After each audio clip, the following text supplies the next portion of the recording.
नेपाली कांग्रेसका सभापति शेरबहादुर देउबा र उनकी पत्नी आरजू देउबा राणाले यही असोज 3 गते शुक्रबार नयाँ पासपोर्ट राहदानी निकालेको थाहा भएको छ। उनीहरूले नयाँ पासपोर्ट बनाएको सूचना सरकारले केही दिन अगाडि नै थाहा पाइसकेको एक उच्च स्रोतले जनाएको छ।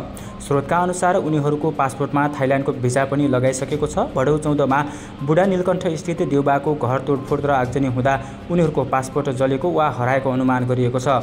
देउबा दम्पति उपचारका लागि वा अरू कुनै कारण देखाएर विदेश जान सक्ने भन्दै सरकारले सुरक्षा संयन्त्रलाई सतर्क पनि गराएको थियो।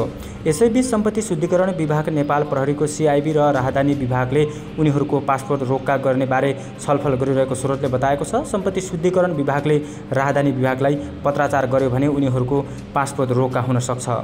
राहदानी ऐन 2076 को दफा 12 मा भ्रष्टाचार र सम्पत्ति शुद्धिकरणको छानबिन गर्न अनुसन्धान अधिकारीले राहदानी जारी नगर्न वा रोक्का राख्न लेखेर पठाउन सक्नेछ। केही दिन अगाडि सम्पत्ति शुद्धिकरण विभागको टोलीले देउबा निवासबाट मुलचुल्का उठाएको थियो। देउबा निवासमा पैसा भेटिएको भिडियोहरू सार्वजनिक भएपछि त्यसबारे छानबिन गर्न सम्पत्ति शुद्धिकरण विभागको टोली मुचुल्का उठाउन पुगेको हो। ऊर्जा मन्त्री दीपक खड्काको घरमा प्रदर्शनकारीले पैसा फाल्दै गरेको भिडियो पनि सार्वजनिक भएको थियो। यसपछि विभागको टोली त्यहाँ पनि मुचुल्का उठाउन पुगेको थियो।